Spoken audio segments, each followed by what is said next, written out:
So, Superman and Fantastic Four First Steps have been some of my most anticipated movies ever, so now that they're both out, time to review them. Starting off with Superman, and this is a movie I've been waiting for almost 3 years.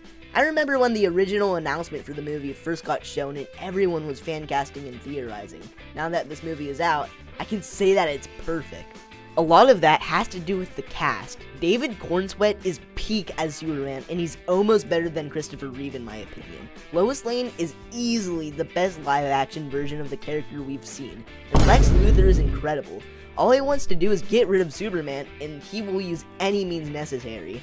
Also, he doesn't have hair, so like that's good. Guy Gardner is one of my least favorite Green Lanterns, but after seeing this movie, I owe him an apology. Hawkgirl didn't really do much, but she was good. Krypto was absolutely adorable, but the two people that I was most surprised about of how good they were was Mr. Terrific and Jimmy Olsen. Now, just so you know, when I talk spoilers, if you don't want to hear it, I'll show you where to go when I start talking about it. The action was insane. In superhero movies nowadays, you're probably going to see 3 or 4 action scenes, but in this movie, I counted 7, and all of the action scenes are filmed very well. Alright, it's spoiler time, so if you don't want to hear it, go here. You're warned, so let's jump in. I couldn't believe it when Jinky Minus showed up. I thought the part where the monkeys were leaving hate comments about Superman was very funny, and they reminded me of Snyder fans. Anyways, one of the most controversial parts of the movie was Ultraman. In the comics, Ultraman is a Superman from a different universe who is evil. I don't think movie Ultraman is better than his comic version, but I mean, it's the same like that for pretty much every comic movie. While he isn't as good as his counterpart, he works well in the story. Another controversial part of the movie is when it's revealed that Superman's parents sent him to rule over the people on Earth, and I love this. It really shows how Superman will help people no matter what, and it makes his connection to his human parents even stronger. I've said before that there's a lot of fight scenes, and my favorite has to be the one with Mr. Terrific. This is the main reason I think he's really cool now. Moving on, my theater went crazy when Peacemaker showed up. Speaking of cameos, Supergirl made a cameo. She's really drunk, and it seems like it ties right into the Supergirl movie coming out next year. I thought the Justice Gang was a very good way of hinting at the Justice League, and we all know we're gonna eventually get it. I love how in this movie so much happens to Superman, but his morals never change. His dog gets kidnapped, the world starts to dislike him, and he finds out his parents are evil. After all that, Superman just wants to help. And so, because of the amazing story, the castings, the great visuals, the peak music, I'm gonna give Superman 2025 a 10 out of 10. Okay, now off to Fantastic Four First Steps, and this is another movie I loved, and just like Superman, a lot of that has to do with the cast. I was not happy when Pedro Pascal was confirmed to play Mr. Fantastic, but he might have been my favorite character in the movie. The stretching effects were very good. Human Torch stole the show in many of the scenes he was in. I don't think Joseph Quinn is a better Human Torch than Chris Evans, but that could change when we see him in Doomsday and Secret Wars. Invisible Woman was responsible for a lot of what was going on, and she was great. I really like the invisible effects. The Thing was also amazing. His conversations with the other members were great, and I really like his beard. Silver Surfer was also good. I think the reason Shia LaBeouf is the Silver Surfer in this movie instead of Norrin Radd is they want to save Norrin for the main MCU, but Shia was great. Galactus was so menacing, and I'm glad his face wasn't shown in the trailers. His voice was outstanding. Now, I was talking about how Superman had tons of action scenes, but Fantastic Four has way less, and I think that's a good thing.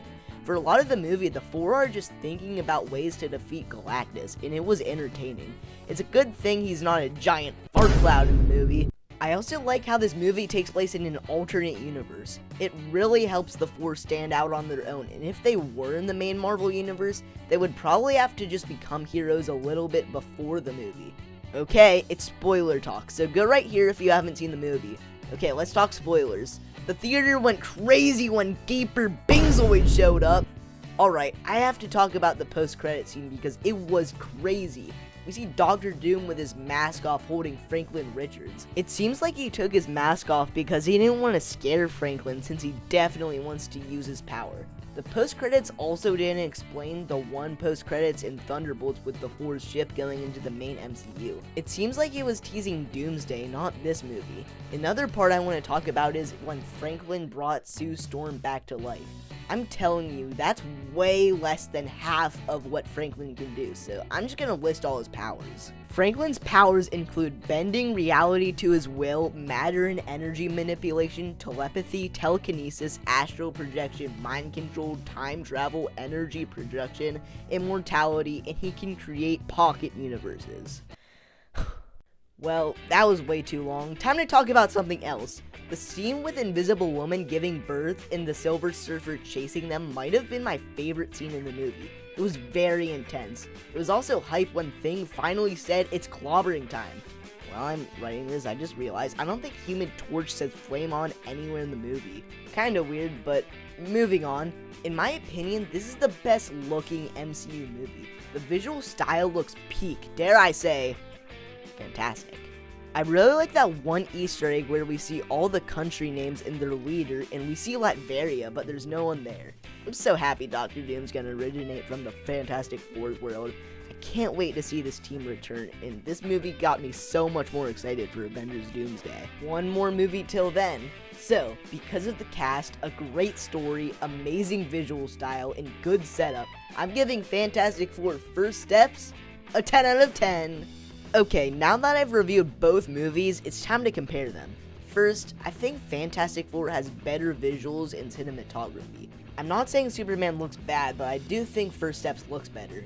I'm also gonna give characters to First Steps. However, Superman has way better action. It also helps that there's more of it in Superman. I also think Superman has a better main villain. I loved Galactus, but Lex Luthor was a whole other level. I think that the plot of both movies are a tie, but Superman had better humor. The mid and post-credit scenes easily go to Fantastic Four because the Superman one didn't mean anything. And these were the two movies both Marvel and DC needed, and they were both peak. Now for which movie's better, I love both of them, but I'm gonna give it to Superman. It's now one of my favorite, if not my favorite DC movie. Fantastic Four was also great, and is definitely the best Fantastic Four movie. So in all, I really liked both of the movies, but I do like Superman more. Alright, so that wraps up the video. I hope you liked it, because I had a really fun time reviewing both of the movies, and then later comparing them, because these movies are peak. Okay, it's outro time. I hope you enjoyed the video. Make sure you like and subscribe.